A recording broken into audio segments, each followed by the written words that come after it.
pessoal, bom dia! Semana passada nós começamos a ver os poríferos e os quinidários.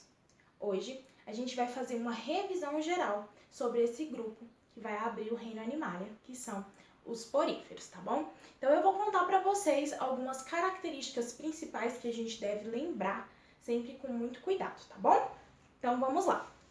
Primeira coisa, a gente vai entender por que eles são chamados conhecidos como esponjas ou espongiários. É devido à presença das fibras proteicas espongina e por essa presença dos poros, tá bom? São animais invertebrados, quer dizer que não possuem ossos, estrutura, coluna vertebral.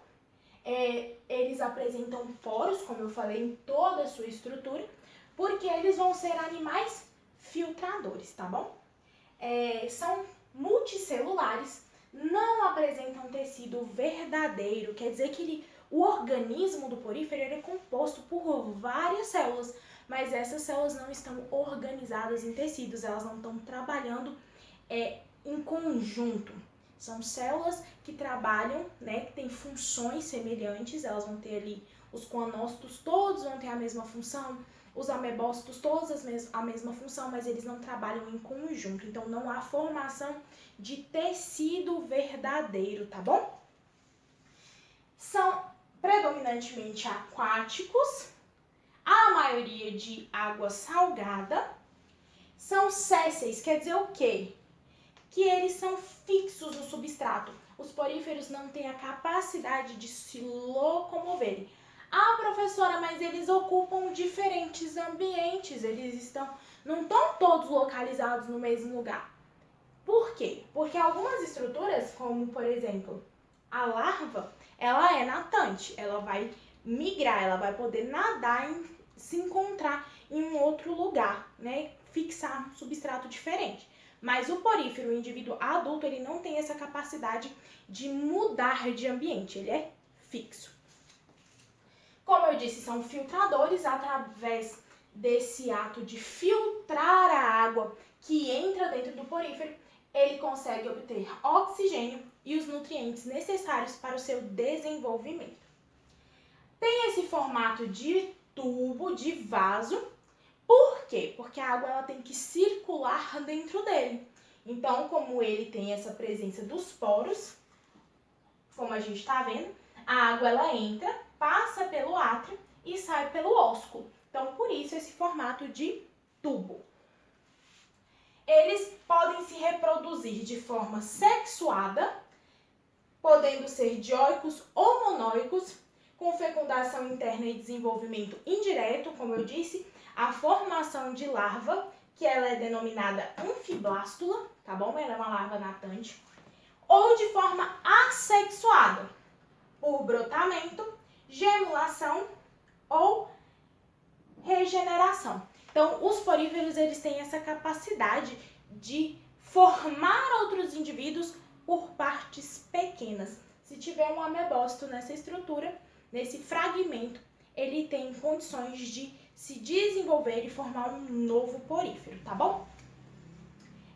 As espículas, o que são as espículas? São as estruturas que vão dar forma ao porífero. Elas podem ser formadas de calcário ou sílica, tá bom? Então, também eles são ótimos indicadores de poluição ambiental, porque eles são muito sensíveis. Então, eles são considerados aí bons indicadores de uma qualidade do meio ambiente, tá bom? Os tipos, de anatômicos, o formato, a gente tem o ascon, que é o tipo mais simples, que possui coanócitos dentro toda a estrutura da espongiocele. A espongiocele do ascon ela é maior e ele é muito simples. Ele é um indivíduo menor em tamanho. A espongiocele ela ocupa a maior parte dele, mas ele é um indivíduo menorzinho. O silcon, o silcon ele tem a capacidade de produzir poros com contato interno e externo. Então ele forma uma rede de canais um pouco menor que a do leucon, Então, ele tem uma estrutura onde os coanócitos ficam na parte interna, então ele vai ser um indivíduo mais desenvolvido. E já o leucon é o mais desenvolvido de todos, onde essas redes, esses canais, fazem com que o átrio seja menor, porém tenha maior fluxo de água dentro desse porífero. E por isso ele é mais desenvolvido, porque ele consegue capturar mais nutrientes, porque a água passa com maior quantidade e velocidade dentro dele. Então, quanto mais água entra, mais movimento de água tem dentro do porífero, mais nutriente ele consegue capturar, tá bom? Quanto à classificação, as classes do filo porífero pode ser calcário, que tem espículas calcárias, pode ser demospongi, que é formado de sílica e espongina, e hexactinilida, que tem espículas de sílica raiadas, tá bom? E quanto à estrutura, a gente tem aqui um modelinho do ascom, tá bom? Como vocês podem ver, ele é todo cercado pela água. A estrutura básica é formada pelos poros, a espongiocele, também conhecida como átrio, e o ósculo, que é o lugar de saída da água. Então, a água entra, passa pela espongiocele e sai pelo ósculo, tá bom? Como que isso acontece? Como que a água entende que ela tem que entrar e sair? A água não entende nada. Quem faz isso são os coanócitos. Como vocês observam, o coanócito ele é uma célula flagelada e ele se movimenta. Então, ele está fazendo assim, ó. Como ele faz esse movimento aqui, ó, do flagelo, ele movimenta a água por dentro e faz com que a água entre e saia, certo?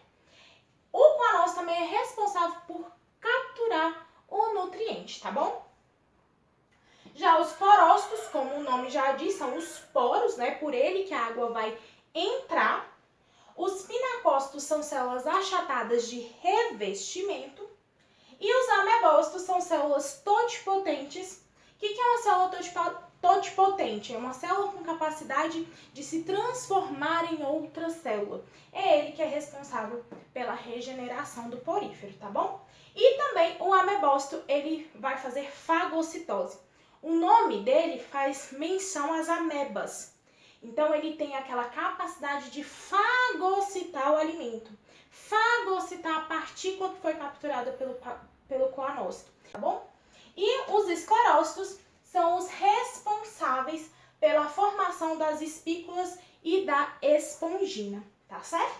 Então, como vocês puderam perceber, os poríferos são indivíduos muito simples. Então, eles formam aí, vão iniciar o reino animal, são o primeiro filo aí do reino animal. E são indivíduos sésseis e filtradores, ok? Muitíssimo obrigada, beijos e fiquem com Deus. Até a próxima!